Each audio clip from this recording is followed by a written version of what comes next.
Everybody, welcome back to Sergeant's Talk TV. Big Mike here. Normal size Jason. Hey, brother, we had a fantastic weekend. Yes, we did. I had so much fun. Got to see a lot of people, and I will tell you that I did a first. I've never danced with a man before, but when my battle buddy asked me to dance, I got up and danced with him. You know, you got to do what you got to do when it's America's birthday. Because I'm used to leading, and you went straight for the lead.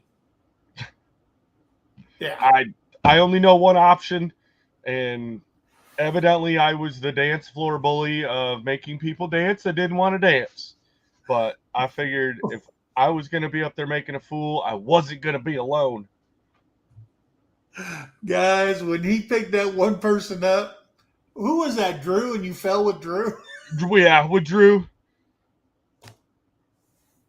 But we had such a good time at Tim's house up on the ridge. The band was phenomenal. Oh, yeah.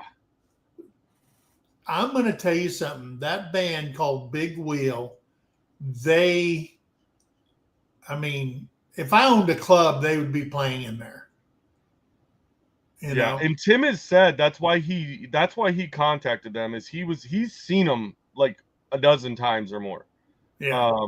And he says every single time they're awesome. Like, they don't have a bad set. Yeah, they don't. And after watching them play there, like with that heat being outside, I mean, luckily, they got set up at night, but still, they showed up. The sun was still up. It was still hot. Yeah. And no, they rocked it. They were amazing. And I'm gonna tell you something. It was Terry's birthday, of course. I've told everybody that, and we scurried on down to Memphis, down on Beale Street. And Beale Street is the place to be if you ever go to Memphis. It is like Bourbon Street in Memphis. We did that, and we went to the Pyramid, the Bass Pro Shop. Got to go to Bass Pro Shop. We went down there, ate some fantastic food on the ridge, off the ridge. We just had a great time in Memphis and at Tim's house. So I want to thank Tim for putting on a great Freedom Weekend. I had a blast, and just getting to see the entire family together in one spot is pretty awesome. And, of course, we got Dana and Tim Mason. We had a great time with them. They went downtown. We went out to dinner celebrating Terry's birthday. I want to thank them for setting that up. So we had a great time. Yes, it was a wonderful experience. Hey, so tonight we're going to be talking about what the United States Army is doing to the Army ROTC program at dozens of campuses. And what are they doing? They're shutting down the ROTC programs. So if you've had plans to go to ROTC, you better check your college, because they're going to be losing all their funding, okay, to the tune of $100 million in savings. So we're going to be talking about that tonight. If you've got kids or grandkids and are thinking about going into ROTC under the Army program, changes are coming, and they're going to come quick, fast, in a hurry. But before we do that, let's say hello to everybody in the chat. Let's do it. So the first one in here is your Sergeant Major. Yep. Terry was in here. She is a brand new member of Sergeant's Talk TV. All right. Boom, right there. She is a veteran supporter. So she's a member, and White Rock is a veteran supporter. They are first and second, of course. Big, I would say, I knew we did all the emojis and the badges and all that stuff. Why didn't it show up? Well, I did everything. I went through there. I thought I was computer savvy, but apparently I wasn't, because when I was done, it says finish up. So I said, okay, finished up. And I left it there. Time's going by. I said, what's going on? So we went in there. After you hit finalize, up here in the corner, there's a little button that says save. It's been waiting a month for me to save it. So we finally saved it. We do have memberships. It's there if you want to support the channel. If you don't, that's fine too. But it is an option. And we have some emojis on there. We have badges at your initial, at 6 months, at 1 year, and at 2 year. Your badge color will change until you reach the pinnacle, and then we'll see about making other levels if you want to support the channel or not. So it's there if you want it. We'd love to have you as a member, but we understand. I think we're members on a lot of channels because we like to support our YouTube family, and that's what we do. Just another way to support the members, and we'll probably have a member only live and stuff like that. So you'll get stuff that other people won't get to hear from us. And it could be something personal in nature. It could be about our careers. It could be anything, or opening it up to questions and stuff like that to help people who have family members that are in the military. So, okay, guys, I'm glad you're here. Glad for our first 2 members. I'm finally glad I got it finished correctly. And there's Judy Herman. How are you doing, Judy? Hello, Judy. See neighbor over there at Veterans Landing, old Ricky Smith, just celebrated a birthday. All right. Yeah. And there is Denise McDonald, our favorite MP. And I see Dana's there with Stellis, and asked us here otherwise. Tim, Stella, Renly, and I are lurking. Nice. There you go. Hi, Stella. Hey, there's Colin's grandparent, Brian and Brenda Holt, and our good friend. Oh, Colin says thanks. The new T-shirt is cool and it fits. Hey, he got his T-shirt. Nice. All right, Cullen. You keep watching, brother. Good on you, buddy. We're glad we do you proud. All right, there's Trees TV. How are you doing? There's brother Glenn. You're in the Army now. You're not behind the plow. You can't Rich from digging a ditch. You're in the Army now. There you go. Yeah, Terry did have a fantastic birthday, although she had to drive for 6.5 hours to get to Tennessee. While Big Mike slept in the passenger seat. You know, when I drive, she never sleeps. Terry's one of those people that can't nap. Me? Out. It is so boring on the passenger side. Yeah. That's me, like in we don't have the truck, like the front end still's a little wonky. So she won't drive the truck, especially if we're pulling a trailer. But yet she'll stay awake the whole time. And there's been a couple times that we've had some long trips, and I'm like, I need you to just, like, maybe you drive the first part, because I could sleep in the vehicle, no problem. Yeah. Nice Elvis impersonator. Huh.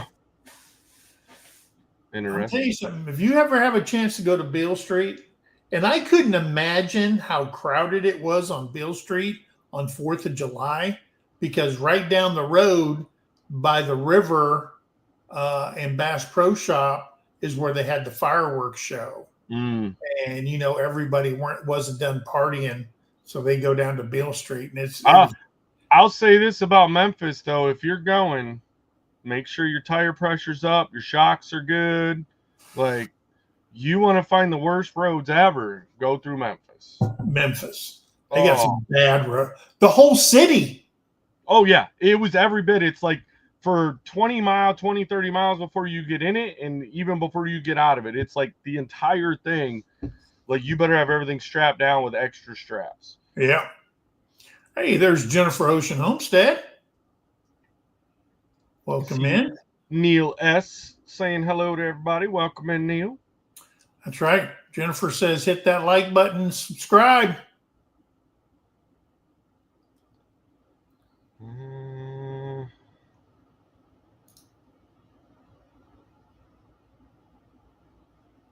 And her BFF. Yeah, You spent a lot of chat time with her while we were there. I did. This was actually one of the very few, and it was good to see for Tim and Dana, right? For them to be able to go out, because they normally, and I mean, Stella and Renly are amazing little girls, and their mom and dad are awesome.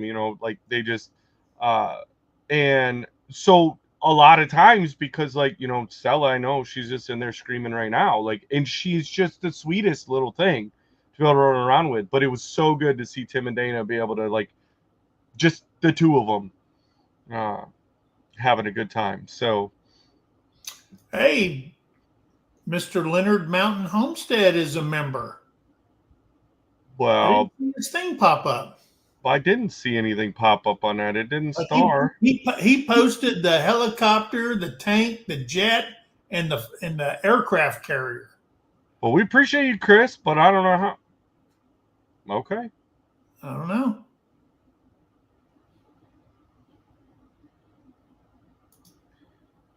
Sing Elvis's version of Blue Christmas to the tune of the Stones, Sympathy for the Devil. Interesting to say the least. Yeah.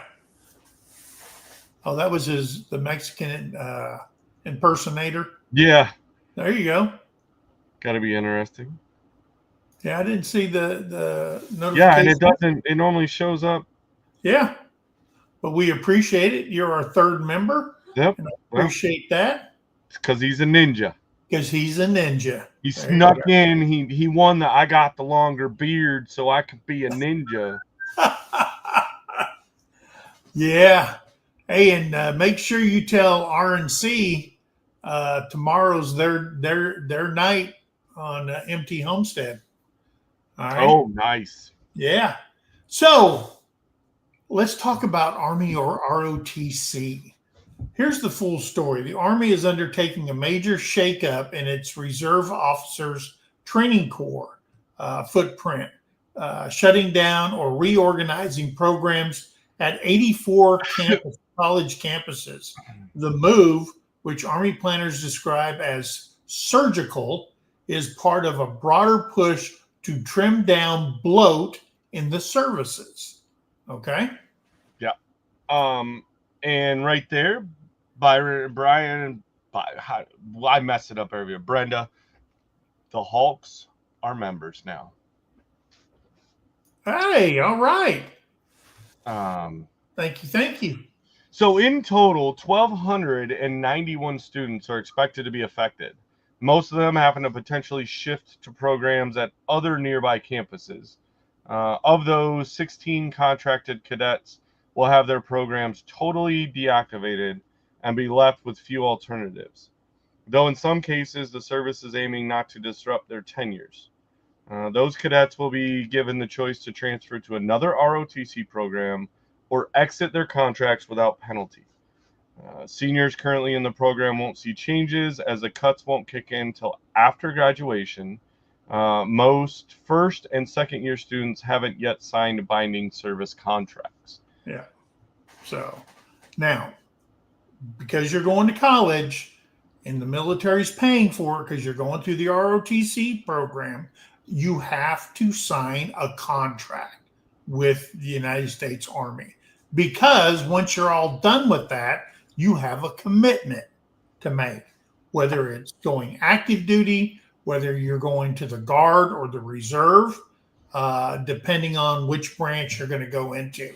But 9 times out of 10, the majority of ROTC cadets fill the reserve and individual ready reserve positions and stuff like that. And also the National Guard, the majority of them. Because we got the academy schools, Air Force has, the Air Force Academy, the West Point and Annapolis, they all have their school, and they're pumping the ranks with graduates every year. Now, some of those are reserve officers also. Okay, they don't all get their active commission when they graduate. So the ROTC program is among the most public facing element of the Army. In September, military.com reported that the services were eyed roughly, they're going to be saving $100 million through cuts to ROTC throughout the rest of the decade. Okay, so the next 10 years. The move comes as the services is aiming to nip and tuck where it can as part of a larger reorganization effort, which includes dismantling much of the Army Reserve aviation elements and deactivating all but 2 security force assistance brigades throughout the Army. Yeah, ROTC's commissioning capacity is expected to shrink by about 500 slots. Through the max capacity was nowhere close to being reached, with campuses underperforming and no need from the force to recruit that many officers. The service has actually over-recruited officers in certain fields in recent years. So after the shifts, ROTC will be able to produce roughly 5,500 officers annually, even as the service's demand has hovered closer to 5,000 in the recent years. So yeah, that's one of those things too, is they've got to put into the fact, kind of, we had a little bit of that conversation, like the other, just last week we talked about what not to tell your recruiter. They have quotas. They have so many, right? They know every year, hey, this many came in, we're going to lose X amount. Like, there's all these projected numbers that go in there. And that's where the budgeting comes in. And if you're putting in more, like, that's kind of where they're at right now, is like they want 5,500 and they really only need 5,000. That's 500 more that they're paying money out budget-wise. And a lot of this, I mean, for some of it, like with the ROTC, like it said, it's the first thing that the individual public really notices. Unless you lived, I remember back in 2000, must have been like 10 or 11, when they did a lot of the most recent base realignment, where they shut a lot of the military installations down, and we're combining them into different spots. And that's kind of what they're talking about here is, hey, if they shut down all these little smaller spots, that opens up so much money that facility needs for minimal manpower. Like, now they can throw them in a bigger facility. They can and allocate that funds to something that's more effective. Yeah. So what happens with the officers? When you go in, you pick a career field, and let's just say you go in, no matter where you go, ROTC, West Point, or whatever, and you want to be a military policeman as an officer, okay? And let's say by the time you graduate, they go, hey, we're forecasting we're going to be over strength in lieutenants, okay, when you graduate. And what they will do, and I had a couple of lieutenants over my career, they will detail you to an under strength MOS, okay? I had one, a lieutenant, and he came in and he was going military intelligence. Okay.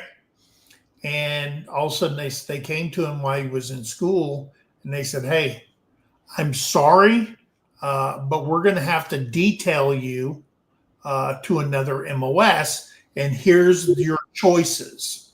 Okay. And they gave him like 3 choices. And the one he got stuck with was his last choice, was choice number 3. All right. And so he came in, and he had to serve there. And he served there the whole time he was a butter bar, a first lieutenant,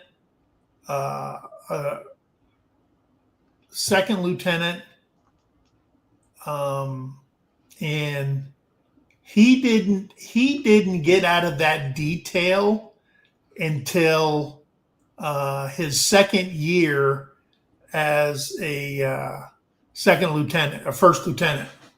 Okay, so that was almost 4 years that he had to be detailed into an MOS he really didn't want to. So when he graduated school, he finished up all his military intelligence and all that stuff. And in the summertime, they go to wherever the schoolhouse is and they do all the requirements for the officers in that branch and stuff like that.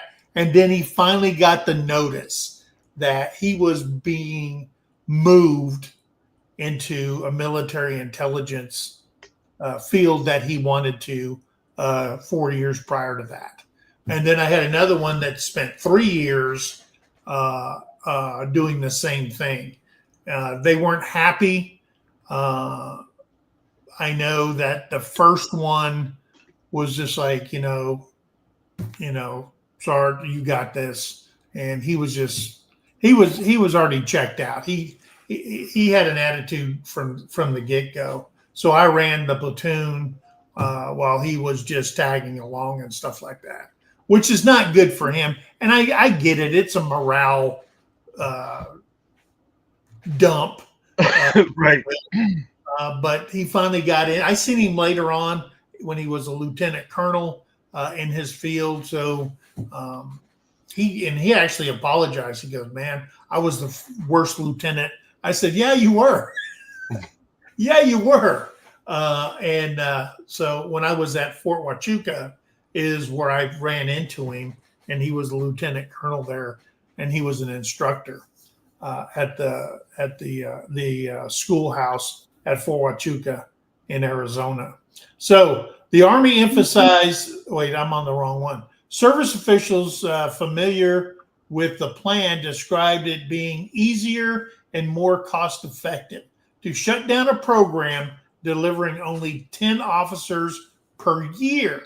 Now, here's what you got to understand. Your college is running an ROTC program. Your college is authorized so many slots, and they fund those slots. Okay. But then you only have 5 or 10 people in the program. All right. Now you have a TAC. All right, an active duty person that's a TAC that's helped running the program, and their instructors and all that stuff, and officers also that run these programs, and the military's paying that salary too out of the funding that gets delivered.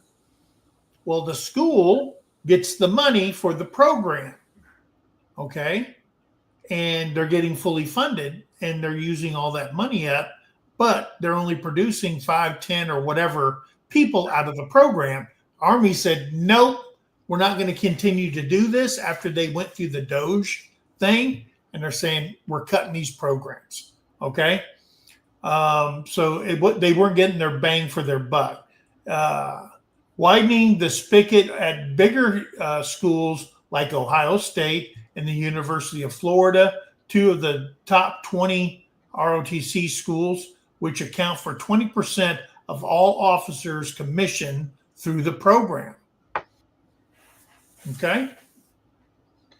So the Army emphasized that first and second year cadets, who typically have not yet committed to military service through formal contracts, will have opportunities to continue their training at nearby partner institutions or walk away from the contracts without any financial obligations. Because there is a lot of it. I mean, I can't give you the full details because it's not all on the top of my head. But yeah, when you go into like the ROTC part, once you fulfill that, you have to maintain a certain GPA and attend so many classes, and then you've got ROTC functions that are mandatory. And if you don't do that, the caveat as part of that scholarship of them paying is if you don't meet the requirement, well, they're not paying for it, but you've already went through that training. So guess who's coming out of pocket for it? The one that didn't complete it all. Like that comes out of your pocket to have to pay. There you go. And it's kind of like the Voc Rehab program with the VA. With the Voc Rehab program with the VA, you have to maintain a B in every subject that you sign up for. If you don't, you're paying for it. Okay? It's coming out of your pocket. Now, if you think, well, I'm not going to pay it, well, guess what? You will, because the government will take it out of your income tax returns. They'll find a way to get their money back. All right. But like me, I took algebra and I failed. I got a D in algebra. I'd never seen algebra a day in my life because when I graduated high school, you didn't have to take algebra. That was smart kids. Now they're taking trigonometry and all kinds of garbage. But I got a D in it, and they didn't accept that. And so I was saying, okay, I'm going to have to reschedule it. So I had to take it again. They made me take it again. And this time I paid for the course. Okay. And I got an A in it because they switched instructors. That was the whole thing. I had an instructor because the guy that I should have took was filled up. He's the first one that always gets filled up because people talk. And they said, hey, at Columbia, they said, you need to take this guy. And so I scheduled late and I got stuck in another guy's class. Well, if you know anything about algebra, there's probably 5 or 6 or 7 ways of solving the problem. This guy taught all of them. Where this other guy, when I went into his class, he showed you how to solve the problem.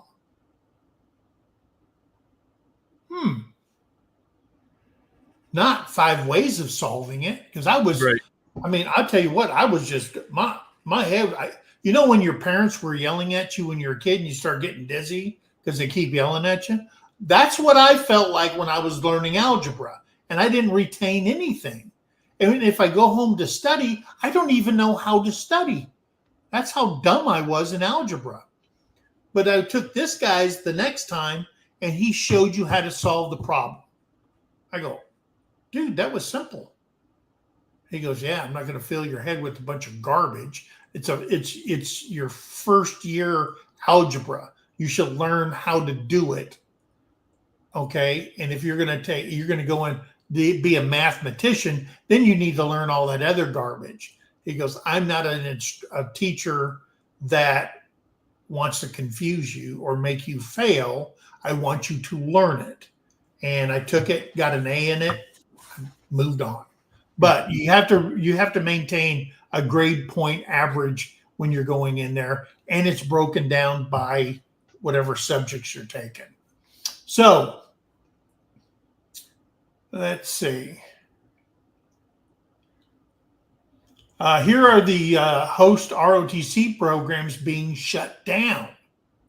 Okay, California Polytech State University in San Luis Obispo, the University of Northern Iowa, Western Illinois University, Truman State University in Missouri, Elizabeth City State University in North Carolina, St. Augustine University in North Carolina, Clarkson University in New York, John Carroll University in Ohio, University of Wisconsin in Oshkosh, Wisconsin, and West Virginia State University in West Virginia are all being shut down. They're losing their programs right off the get-go.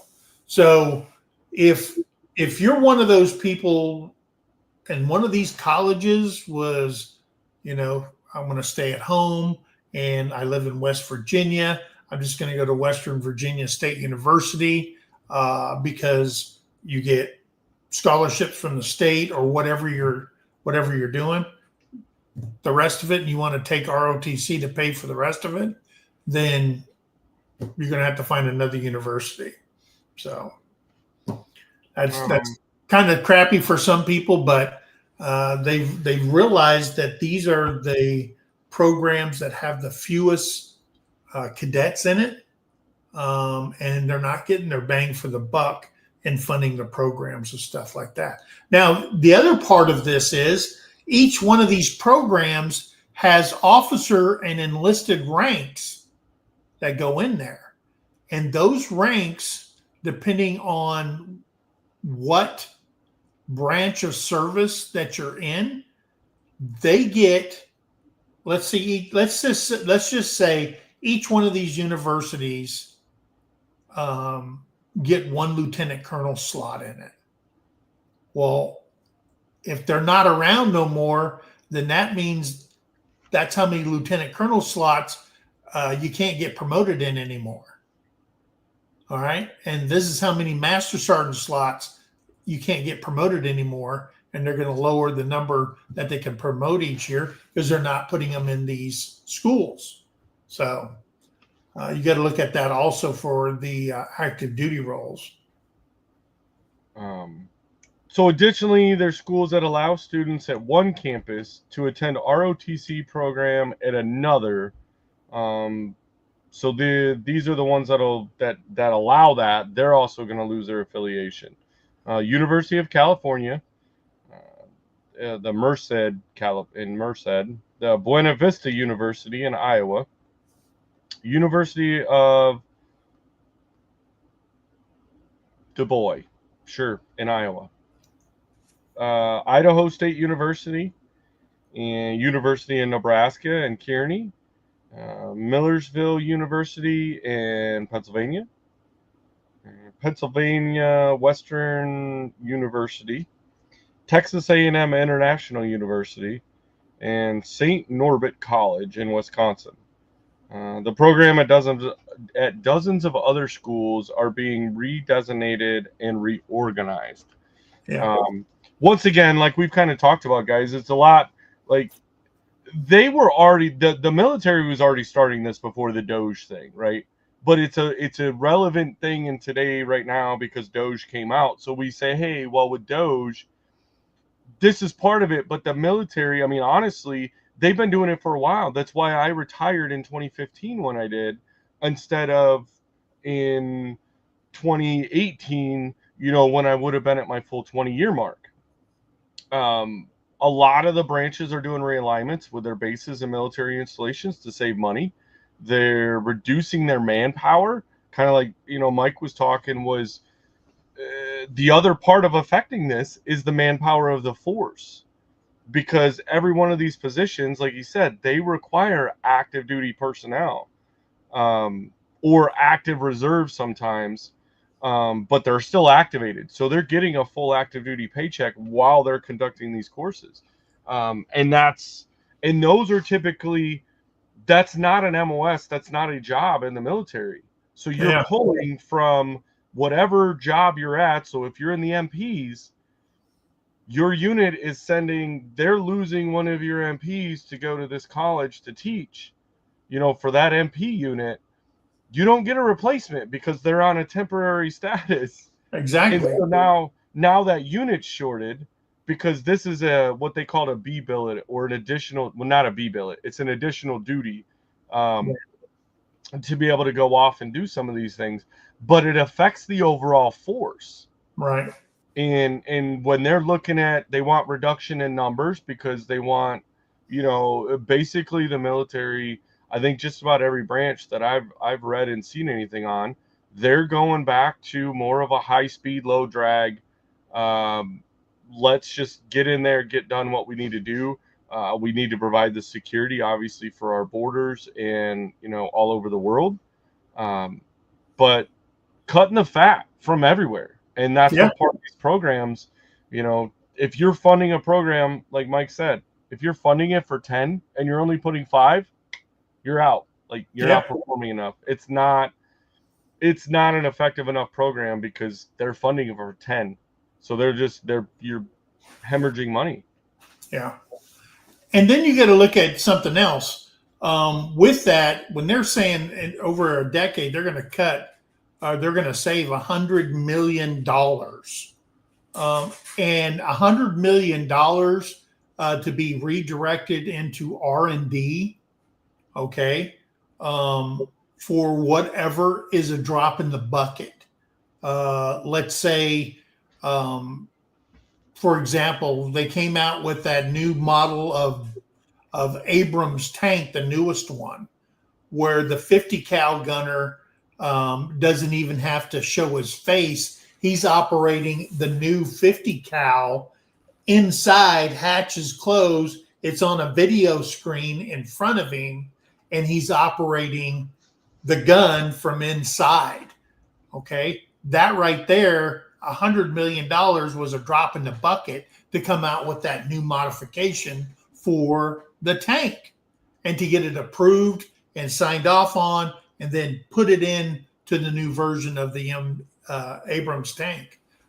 So in the long run, when you look at it on the military side, $100 million, I look at $100 million and say, dude, you can't spend this in a lifetime.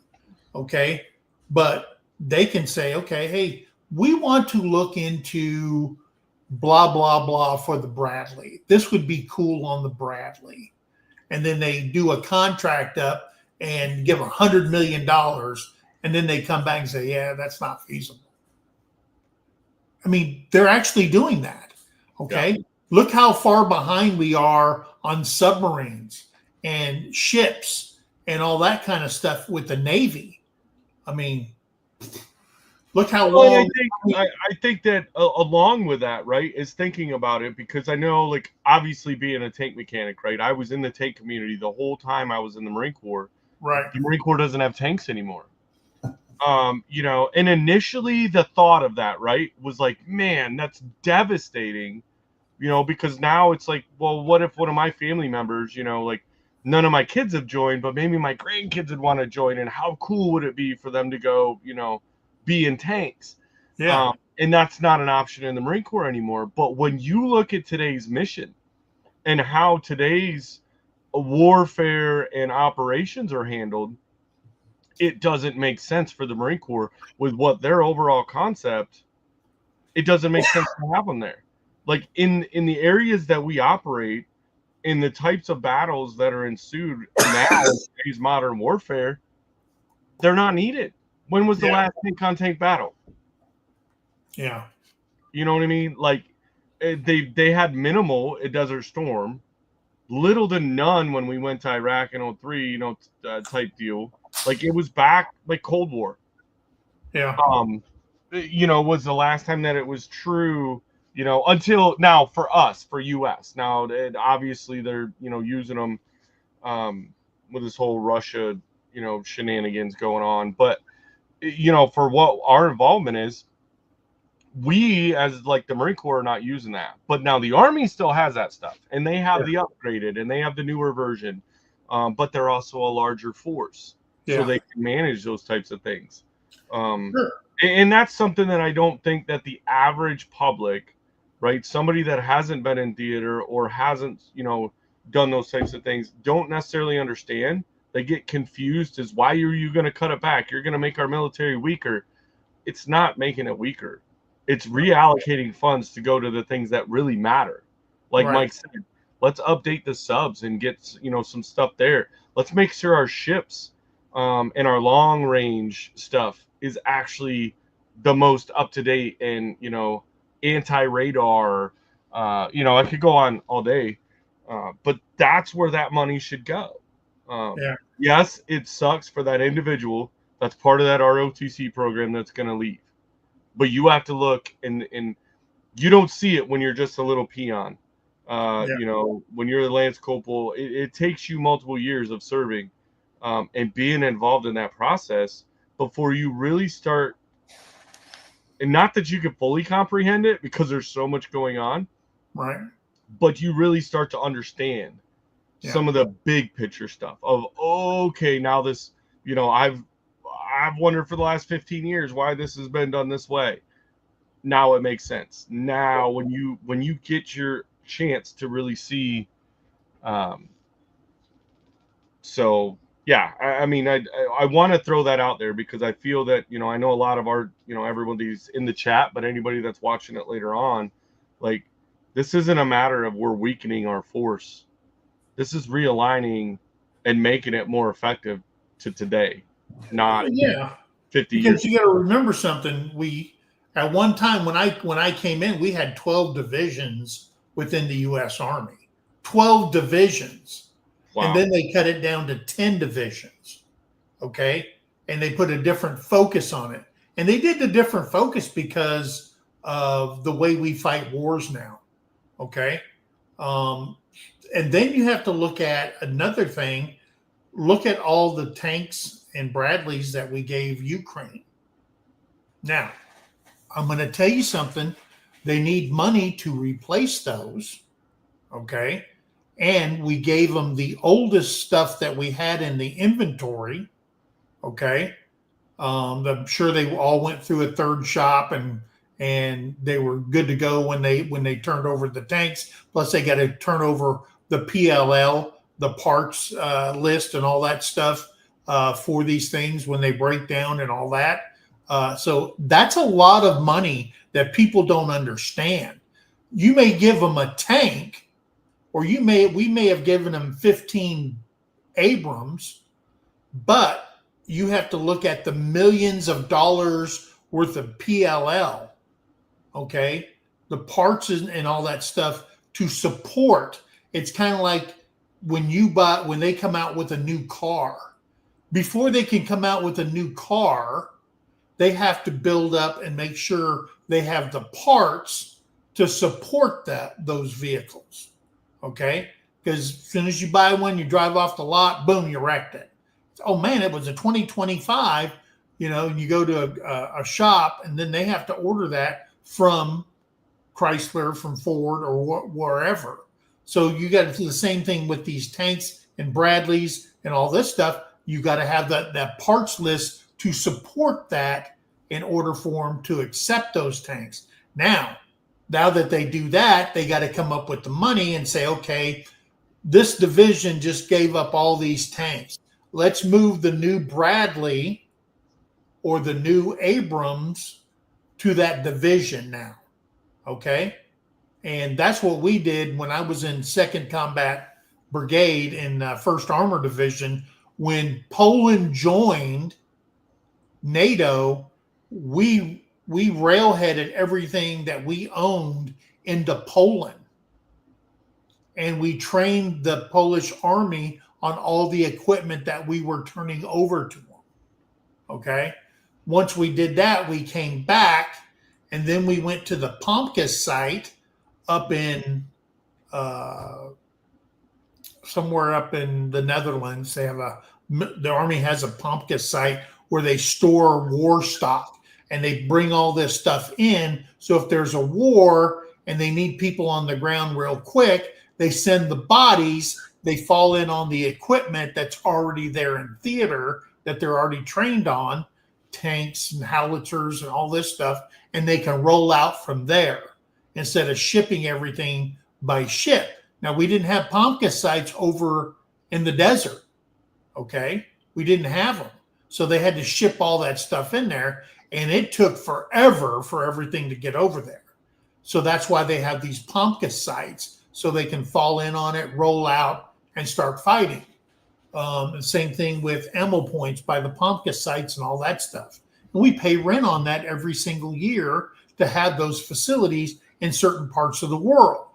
So now the R&D creates these new vehicles or upgrades to the vehicles because we said, hey, they look at your computer printout of your PMCSs for your battalion, for your company, and they see all these, hey, these are systemic problems. We may need to upgrade that, and it takes money to do that.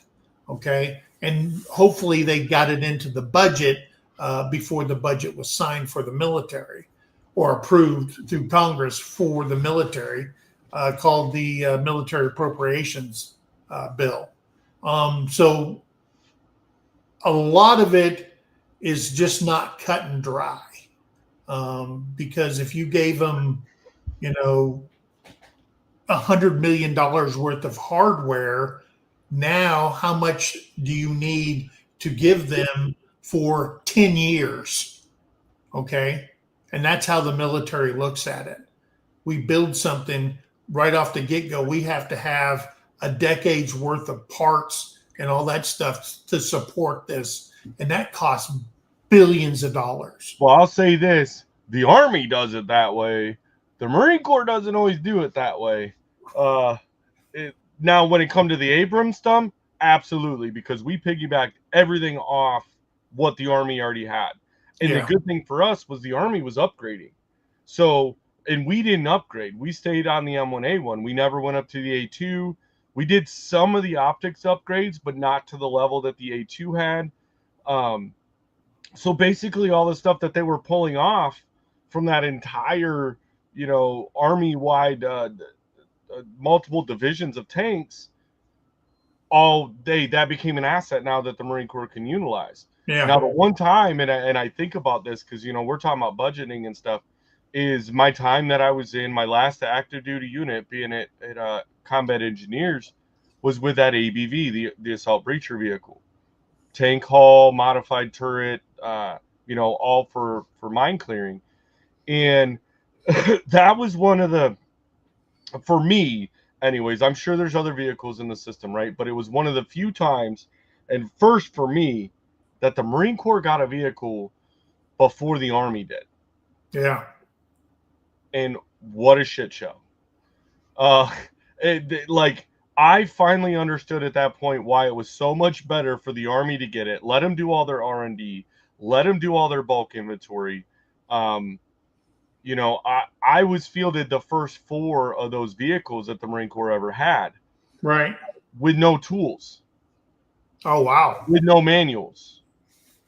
And the only training that had happened was they trained some operators on how to operate some of the systems.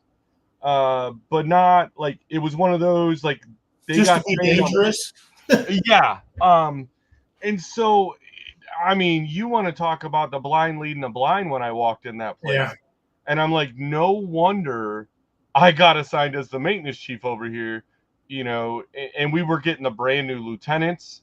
So they were lost in the sauce. I was like, oh my gosh. So luckily, like we were able to build a team that was super effective because we were building the platform for the entire Marine Corps, but then also what the Army was going to piggyback on. Hey, this is what we need. Like, what are the toolkits we need? Like, we had to design and build it.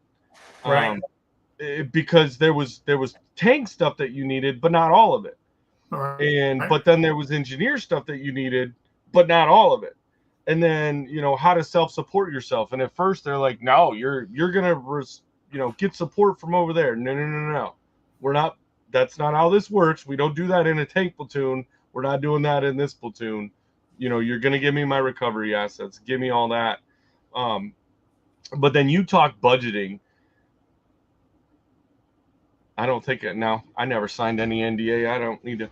So, what was it? $300,000 or $330,000 a quarter is what my budget was. I couldn't spend it. And then that quarter being every 3 months, I'm like, I've bought everything that I can. I've pre-bought everything I can. Yeah. The dilemma came in the fact that if one of my vehicles went down, unless it was one of the previous tank hull specific parts, if it was any of the new stuff that was ABV specific, I literally had to wait because they would have to pull one from the assembly line to send it.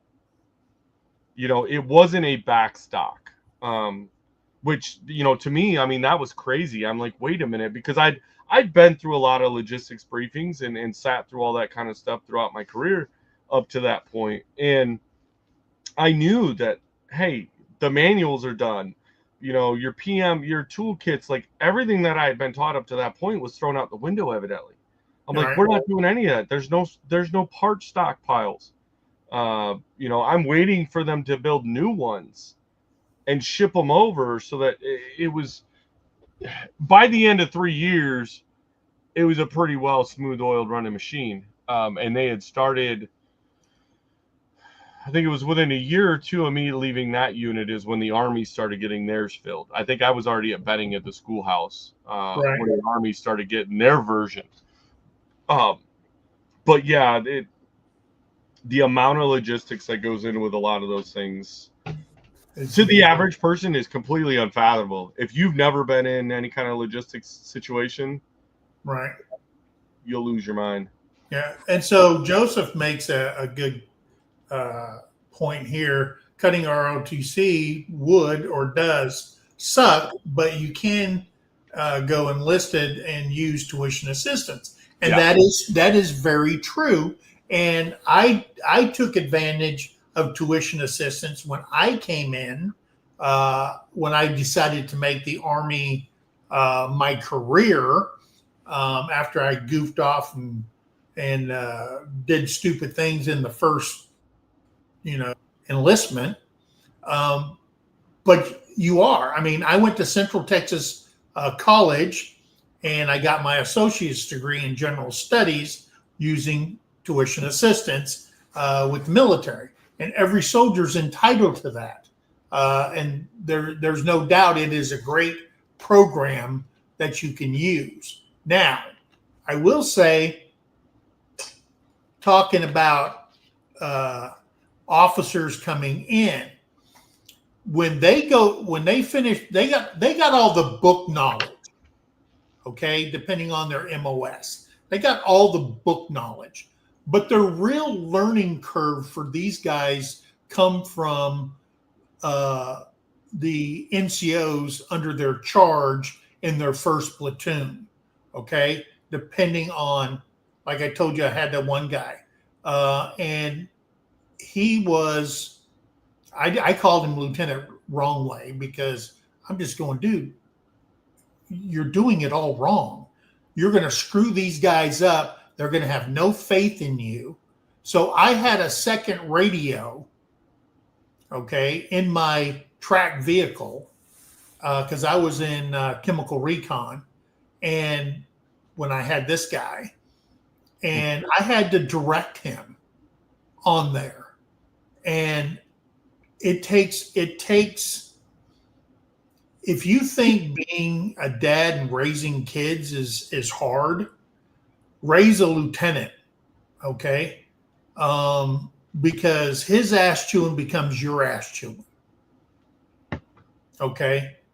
As a brand new lieutenant, from your company commanders, from your battalion commanders, and stuff like that. It's your fault. Your job is to train that lieutenant. So they get all the book smarts, okay? And now you have to give them their practical knowledge on the equipment. You got to treat them just like a private when it comes to training. And I don't know how many times on a Saturday I was in the motor pool with my lieutenants training them on this stuff, going back over map reading, going on how a gunner on this one operates. He needs to know all that. He is the quarterback. Okay, he's on the blame line along with me. So it's that non-commissioned officer, that sergeant in charge, that has the hard work when it comes to brand new lieutenants straight out of school. Okay, because some of them are they're full of piss and vinegar, and that's good, but you got to teach them the job, and that's the hard job. Besides taking your soldiers into combat and trying to bring them all back alive, that's the hardest job you'll ever have in your life, because soldiers do some dumb things even in combat. Yeah. Okay? You can attest to that.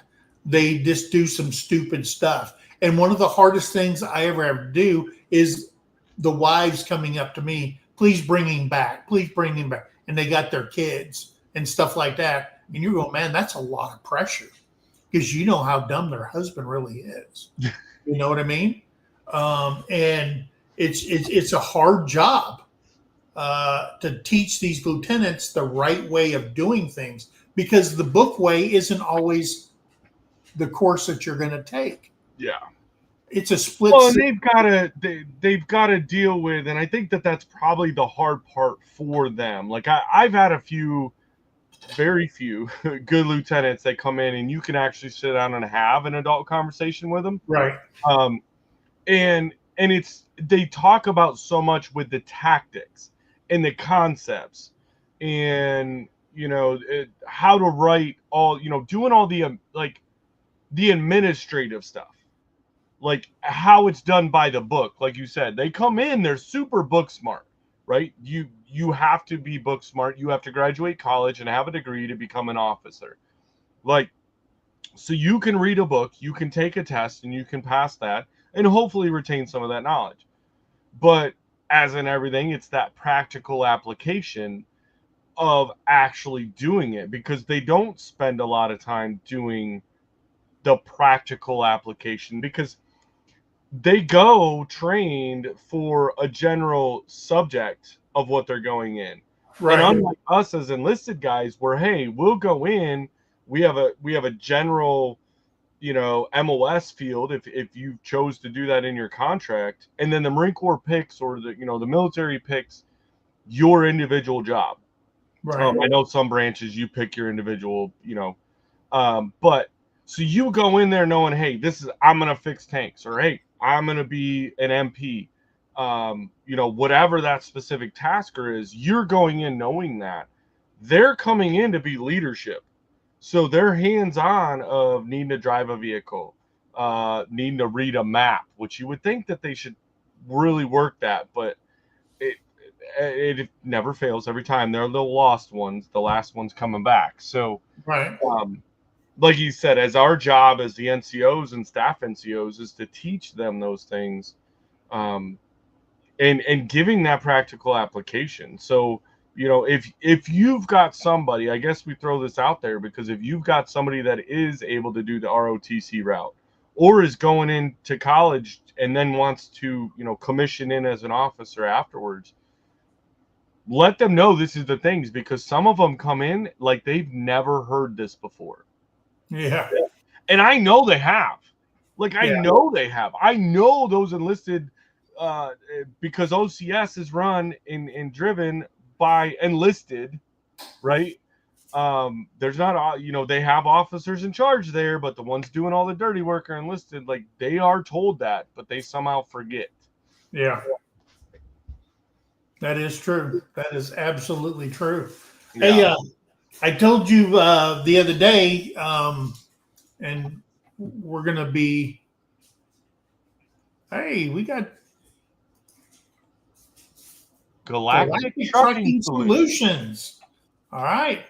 From Houston, Texas, Marine Corps vet, Semper Fi, brother. Yes. Yep, Semper Fidelis for life. That's right. Hey, so everybody knows we bought a brand new travel trailer. We didn't take it to Tennessee because we already reserved our hotel room and paid for it. And she got a cheaper price, and it was non-refundable. So we had to go, or we'd lose the money that we put into it. But one thing that we did buy, we got an American flag for our trailer, right? We also got a Live Free or Die flag for the trailer. And we also got a Second Amendment flag for our trailer. So if you're ever at a camping spot and you see those three flags flying, you'll know it's me. Okay. But I think our first chance to go to a meetup will be Pinecone Fest, which is October 10th through the 13th. And it is in Mount Vernon, Texas.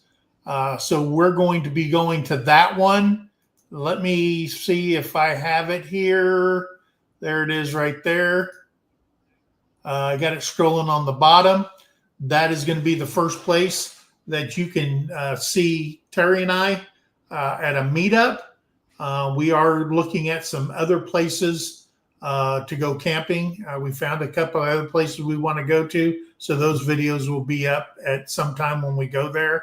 Another thing is I did get phone calls, not phone calls, but emails from people And this is the number right there for VA representative contact number if you want to start a claim, okay? Or you want to put your intent to file in for a claim, you call that number right there. It's in the description of every video. I email them back. I said, here's the number, but it's always in the description of every one of our lives, so you don't miss that. And also, I want to make sure everybody understands that next year, the Mid-America YouTube meetup will be at Lake Texoma State Park, May 15th through the 17th of 2026. For more information, go to the MT Homestead Facebook page, guys. And we may, at the Mid-America, have some T-shirts that we're going to be giving away, some koozies that we're going to be giving away. And Tara's we already have the koozies, and I'm going to talk to Jason on how we're going to distribute those out through the channel, because I can slip them in something real small and mail them out and stuff like that. So be on the lookout for that coming up on the channel. If you're a member, you become a member, I will be sending you a koozie. So we will send a koozie out to anybody that becomes a member. If you see that little join button over there on whatever side that is, you're viewing left, it'll say join. If you become a member, we will send you that out as one of the perks. Also, you'll get a badge that you can have on after your name. And we have some emojis, and we'll keep adding more emojis and stuff like that. Plus, we'll have some members only lives for people. And those will be, basically anything you want to ask us in private with all the members in there, and we will answer your questions and pick a subject that we're going to talk about that might concern everybody within the chat. So, guys, I want to thank everybody for coming in. Battle Buddy, thank you. Thank you we had a great time at the Freedom Fest. Oh, yeah. I just had a blast seeing everybody. And we'll be talking about that on our next live, which is tomorrow night at 8 o'clock Central Standard Time on MT Homestead. And we'll be acknowledging everybody that attended that Freedom Fest. So we had a great time. Hey, and one last thing. Please get your knees dirty. Prayers for Texas, for all those who lost their lives in the flood, all those poor children that's with our Father in heaven right now. We want to say a prayer for their families to get them through this hard time. If you're a parent, I'm a parent that's lost a child. It is one of the hardest things I ever had to deal with in my life. So prayers for those families. Thank you guys for coming in. And remember, be kind to one another, help somebody in need, and always think of that. Hey, and one last thing. Every dollar that we make off this channel goes to the homeless veteran shelter in McAlester, Oklahoma. Okay, guys, that's where we send the money. That's where it will always go to help those veterans out. So any final words, brother? No, and adding to that too, the Sergeants Talk TV merch. We've gotten some done up to be able to do giveaways and send stuff out like that, right? But then if you want to get your own shirt, now I'm going to warn you guys, you got to cut your own sleeves. There's a little bit of manual labor. If you want to run out with a sun's out, guns out, okay, you're going to have to cut your own sleeves off. But you can go to MT's Facebook or YouTube page. It's always in the description of every one of our videos too.